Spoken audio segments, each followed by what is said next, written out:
So those words that Reverend King offered, they closed his "I've been to the mountaintop" speech, and that was given on April 3rd, 1968, at the Church of God in Christ headquarters in Memphis, Tennessee.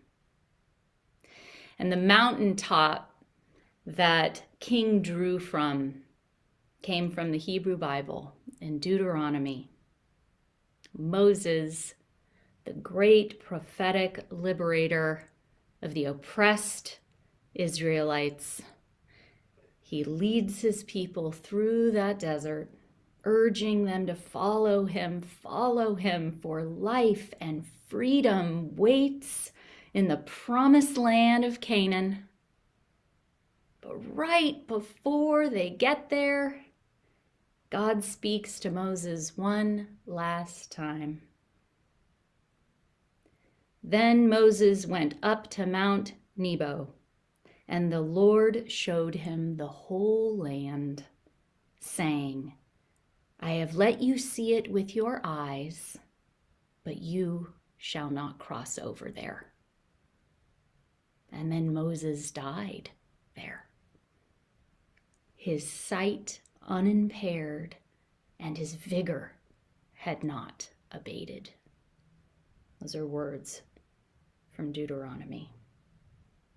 And Reverend King, he too a prophet and liberator of the oppressed, followed across the proverbial desert lands, urging all peoples, to follow him, for life and freedom waited in the promised land. His closing words, his last words to the people were, we've got some difficult days ahead, but it really doesn't matter with me now, because I've been to the mountaintop. God has allowed me to go up to the mountain, and I've looked over, and I have seen the promised land. I may not get there with you, but I want you to know tonight that we as a people will get to the promised land.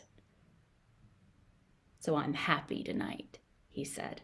I'm not worried about anything. And I believe he knew deeply in his bones that this was his Moses moment. The next day, April 4th, 1968, was his last on earth. Rest in peace, Reverend King.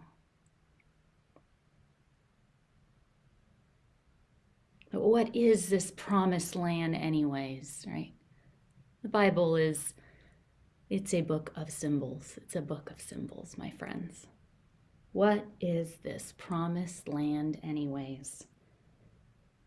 It's Reverend King's vision of beloved community. That's what. The sheer beauty of the thing which is beloved community, for that is how he described it, the beauty of the thing. Beautiful, that which makes manifest a radical love and connection and welcome that heals all, reconciles all, redeems all, frees all from the bondage of hate, bitterness, and emptiness, disconnection. All, mind you, all peoples. And it is a beautiful thing. It's the most beautiful thing, right? It's important that we not forget this beauty. Reverend King did not want his people to forget this beauty, particularly in days such as these when so much can seem so very ugly.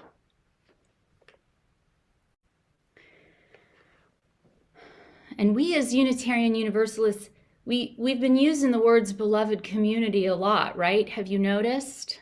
Yeah. Our larger association and congregations everywhere are putting it in their missions, their covenants of right relation, on their websites, on banners outside their church buildings. Why? Why? Because revisioning what welcome means and committing to be accountable to it what belonging, love, care, the dignity and worth of every human soul, as our principal rights calls us to, committing ourselves to this, keeping it alive, that's at the core of our faith.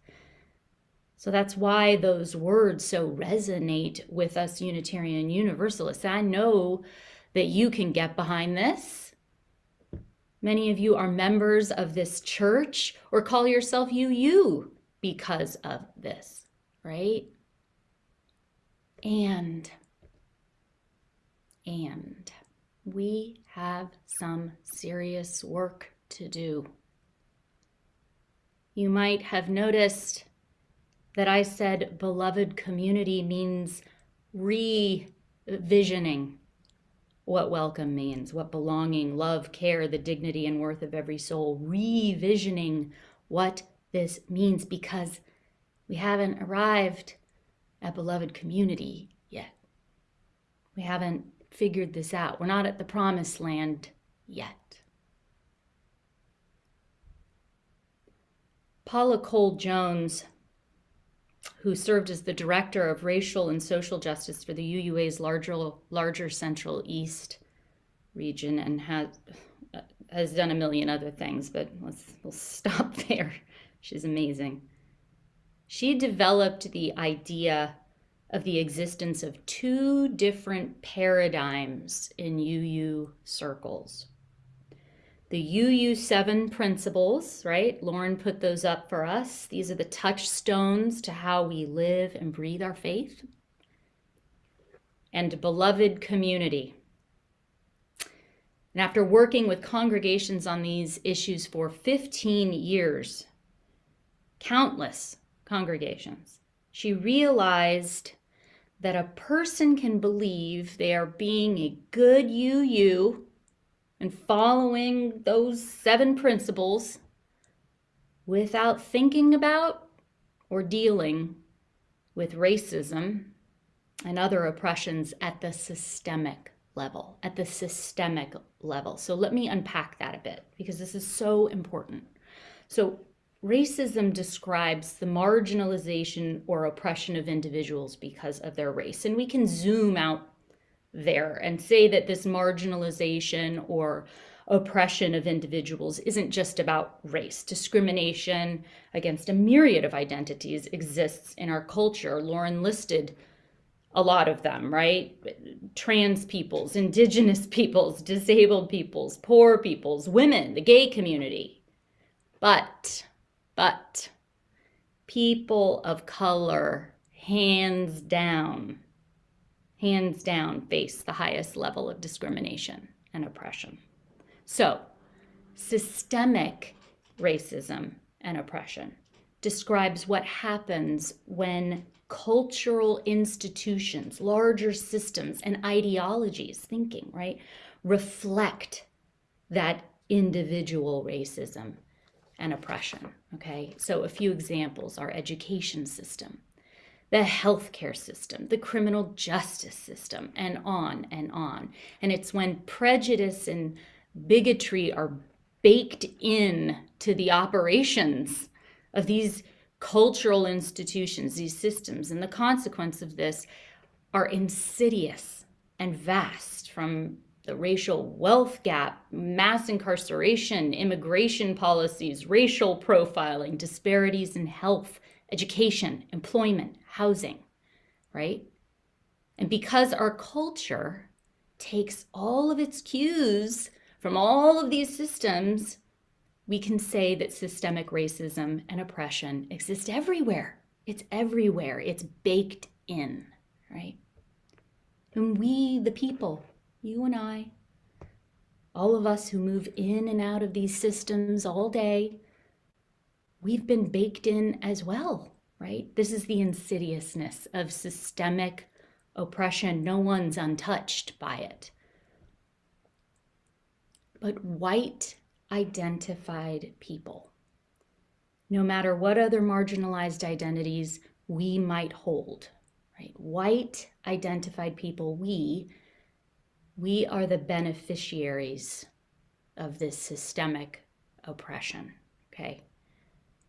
And one of the greatest privileges that I and my white siblings reap the benefit of every day is complete ignorance to most oppressive cultures and systems. We don't see it. We don't feel it. We don't notice it. We feel welcome, so everyone else must as well. That's that insidiousness of it, right?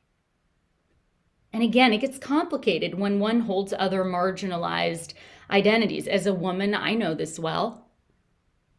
And my whiteness still offers me privilege and currency everywhere I go. So this is really complex. I know. And dear ones, my dearest ones, our UU congregations are not untouched by systemic racism and oppression. They're just not. Our churches are baked in as well.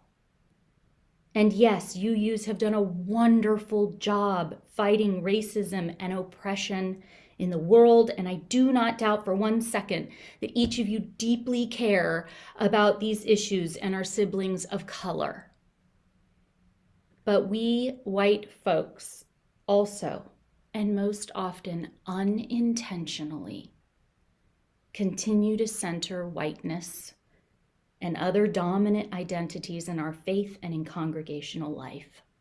So some examples of this: the way we were taught and continue to teach our white-centered, white-archived, white-celebrated UU history and history in general.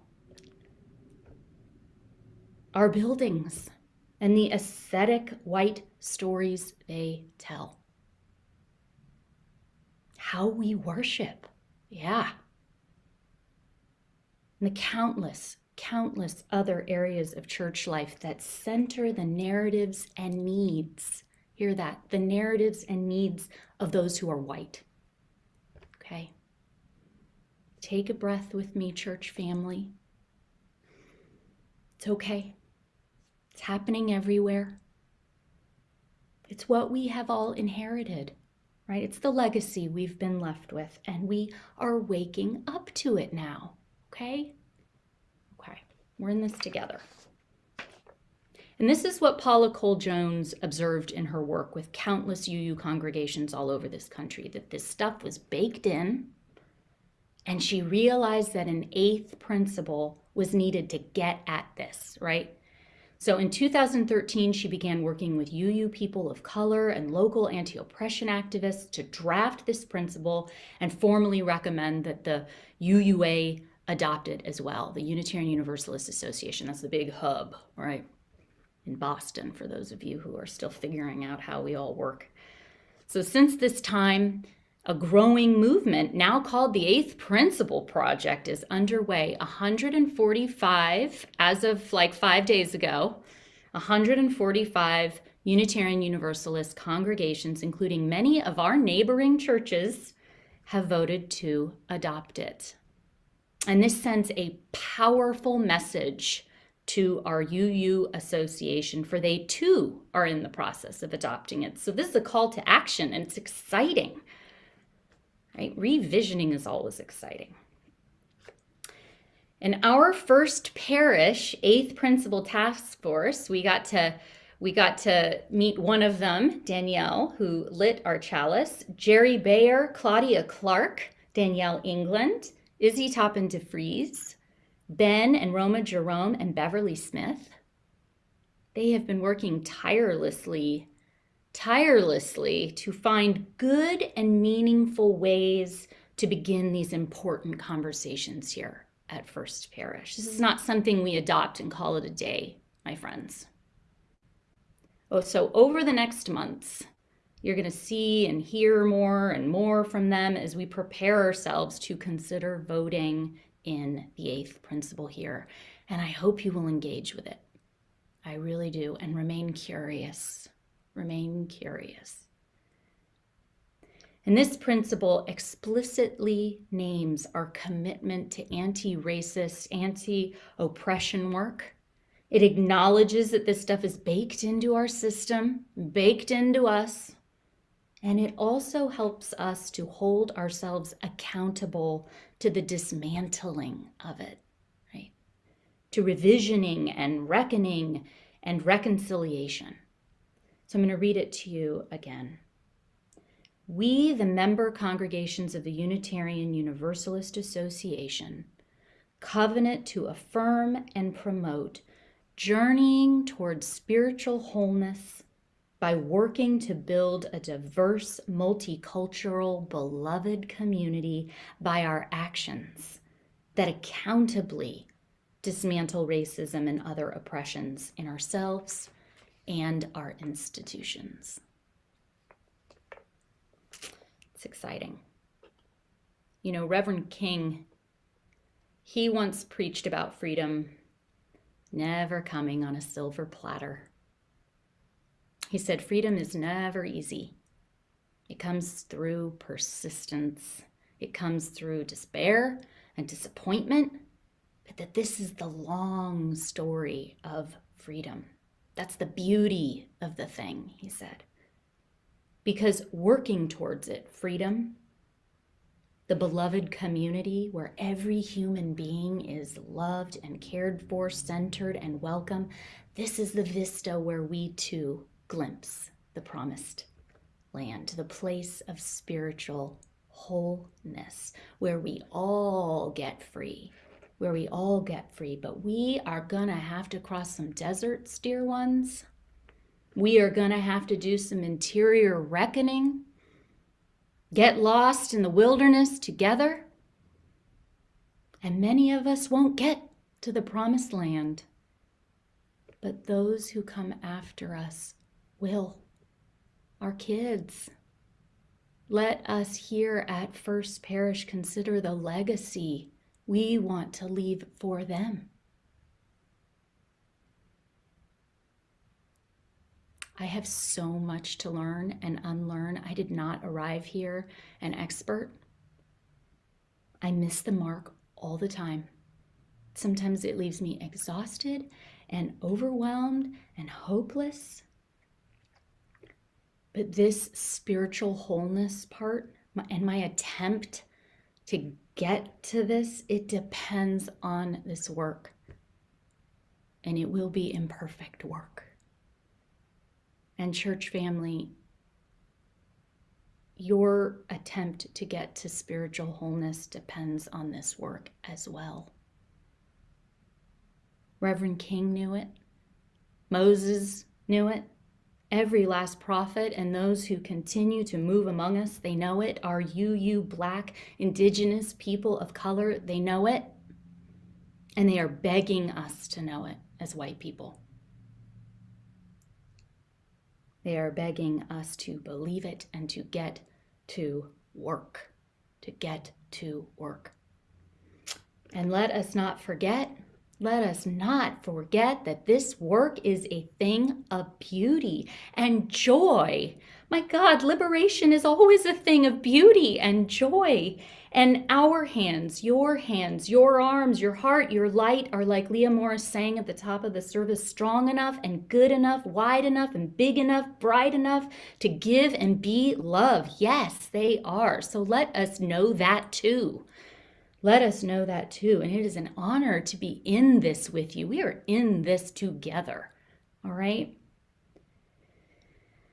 And so let's sing and rejoice and honor Reverend Martin Luther King Jr.'s legacy today with some love and whoop in our hearts and souls, because that is who he was and what he wanted.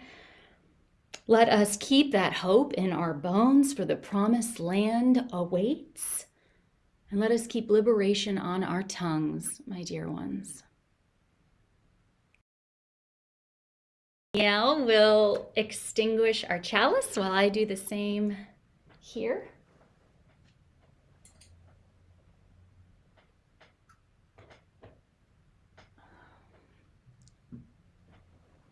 Thank you. A deep bow of thanks to Danielle England, to Judy Cam, our Zoom host, to Izzy Toppin DeFries, our tech minister today, to Lauren Strauss, Blue Bear, and you Unicorn, to Charlene Bethel and Guy Urban, and our First Parish band and First Parish choir, and all of the musicians who have made this online service possible today. And a deep bow of thanks to each of you who are living embodiments of faith and love and hope and promised land and great, great beauty. And I say to you today, let us keep going. Let us not stop. Let us not be hopeless. For there ahead is a promised land. Can you feel it? Can you feel it? Do you know that our arms are linked up in our walk and move towards it? So let us say yes to that. Yes. And let us care for one another on the way, dear ones, for some of us will falter. And some of us will need our help and our love and some grace. So I say to you, go now in peace and in love, and return to us just as you are, for in this place you are so loved.